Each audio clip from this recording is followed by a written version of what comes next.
The Whisky Exchange voted this as the best whisky of 2020, yet the only real rumblings I've heard was the shock-inducing rebrand. Some drastic rebranding, which unfortunately just hasn't worked for the brand. Not everybody liked it. A lot of people were very unhappy with the new design. The rebranding of Benromach damaged the distillery. So let's dive into the Benromach 15 Speyside single malt Scotch. I'm Jeff. This is Whiskey. Let's crack on. Jeff Whisker. Oh, there is also a little bonus code to find in this video, which I'll talk about at the end. Wow. Firstly, Happy New Year to you. I know I've done a live stream and a video has gone out already, but this is the first proper filming of this year. I am planning on going full in on Jeff Whiskey this year as a kind of make or break it thing. So if you enjoyed this, like, subscribe and share it about. Go on, go on, go on. Go on. Go on. Now, to this little bottle. Of course, I'm going to have to talk about the rebranding. I think it was one of the worst received rebrandings that I've been aware of during my whiskey journey. Ah! Good God! It's hideous. But beautiful in an ugly way. But mostly hideous. But I'm not too sure if I agree with all the criticism. I know before it had a very unique but highly impactful design, and now it's gone a lot more minimal. The colour palette's a lot more organised and it's got this retro Cold War look. It's pretty decisive, but I'm a big fan. The reason I feel like they've done this is Future Jeff editing the video here. I've cut about 4.5 minutes of me rambling about the branding on this whiskey. You're welcome. There will be a video in the future where I do a deep dive of all the branding, rebranding of whiskey bottles and why they're changing, and some are better, some are worse. But that's for the future. Back to me in the past. And there certainly is similarities to the Stolichnaya vodka, but for those reasons mentioned, it works. This also allowed them to do slick animations like this. I mean, look at it. Now, it states its natural colour, but there seems to be confirmation by the distillery that this bottle and every other non-Cask Strength release is chill filtered, which for me can only affect how it tastes and smells. Granted, it's always nice to get things naturally presented. I'd love to know your thoughts on the whole chill filtering process. So overall, I really do like the look of this, and everything, their website, their design, their marketing has really become more uniform. And it's still unique even if they are overly pushing the whole handcrafted thing. So get your pitchforks ready, lovers of the squiggle design. I'm giving this 5 out of 6 Jeffs. So let's get this poured and let's go on the nose.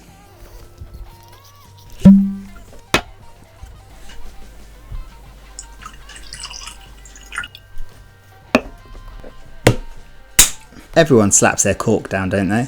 It's very meaty, with like a dusty old smoke around it. I've seen people say it's a bit Campbelltown-esque. The only funk I'm getting is, you know when you go into a charity shop and they haven't quite washed the clothes and it's that kind of musty, damp charity shop jacket funk? It's musky with an oaky finish. The more you smell, the more kind of fruity aromas start to appear. So there's some like plums and apples. Overall, it's all a bit bitter. Maybe not actual apples, but the sour apple sweets, you know, the little green balls. The more you go into it, it's more integrated with this nice peppery spice. Just as it was starting to grow on me, I've just got a wisp of that lemon soap. Take me back to some bad bottles of Jura.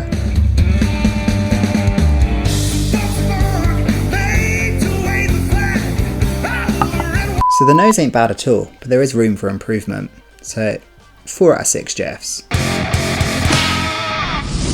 No time to waste, let's get to the taste. Cheers. Such a shame, that lemon soap bubbly thing is the first thing you get. It's also really thin and 43% just doesn't carry it very well at all. I'm getting this sharp fizziness now, especially on the back of the tongue, like you've swallowed a can of Dr. Pepper. You know when you cook really cheap meat and you get like the gristly bits? There's also like a bit of a lactic cheesy note. Yeah, like a bit of cheese gone bad. Like a Philly cheesesteak sandwich that's gone a bit rotten. This is all your fault! Oh, how can I stay mad at you? There's also this dry, bitter, gone off apple juice. Yeah, if only there was a way to improve a bad whiskey. Preferably one that involved a lot of swearing. Here's a little tip for you guys. Let's say you have a really shit whiskey on your hands, like this Giorgio Moon corn whiskey, which is an absolute piece of shit. All you have to do is slap it. Just slap the shit out of it and it will turn into the best whiskey you've ever had. Don't believe me? Check this out. 1, 2, 3. You see, and it's now turned into the Yamazaki 25. That's right. If you don't like something, just slap the shit out of it. Let's give it a go. I've already poured it. Hopefully that'll do. Maybe it's my mind playing tricks on me, but I'm getting this lovely caramel sweetness. But that cheese thing is still there. Cheese! Sweaty brie. Sweaty spicy brie. I know they all sound a bit rank, but whiskey is a strange thing. And whiskey folk, we're strange people. I'm digging this. It's getting a bit, not vomity. Maybe it is.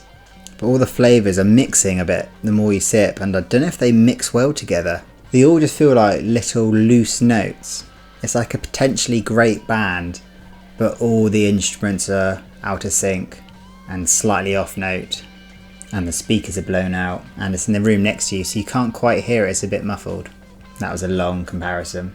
Either way, there's potential again, but it's just not blowing my mind. So I think a 2 would be too harsh, so it's going to be 3 out of 6 Jeffs.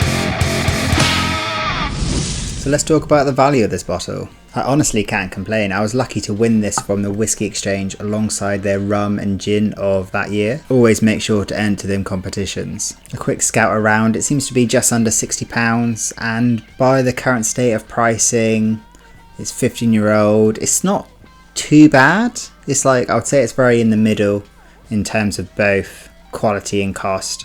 I know when this is gone, I wouldn't be buying one. So I think based on that under £60 and in comparison to similar bottles, it seems about fair. So I think it's only going to be 3 out of 6 Jeffs. So that's coming in at an impressive 15 out of 24 Jeffs. So would this be my whiskey of the year? No, far from it. Even back in 2020 when I was in my whiskey nerd infancy, I would have probably put Hague Club over this. But I will say it's not bad. And there is potential to build on. I bet Benromach has some absolute gems out there which I would love to explore. And talking about the branding, this has got me really excited for a couple of upcoming whiskey rebranding videos I'm working on. They may also include the Jazz Hand.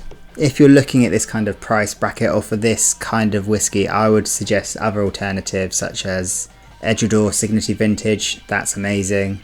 Glenturret 12, and lots of people say the Cask Strength versions of this is a lot better. I think I may even have one. Out of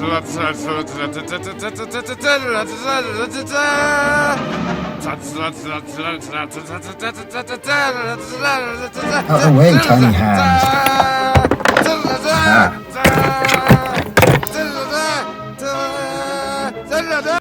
Right, so as I mentioned at the start of this video, I've included a little bonus in it. So I am a real tight git when it comes to money, and I've decided I'll set a tiny little budget on my spreadsheets to improve Jeff Whiskey for this year.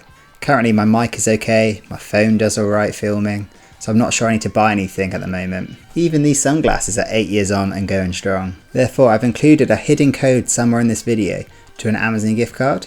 You can just copy that code into the redeem section and you'll get a little gift from Jeff. It's not a bribe. Of course it's a bribe. The amount will vary depending on what pocket money I got left, and I don't know how long I could do this for. However, it's a little thanks for watching my garbage fire of a channel, and it helps me grow by keeping people's eyes on it. Not a bribe. Best of luck, all the best, and cheers to the next one.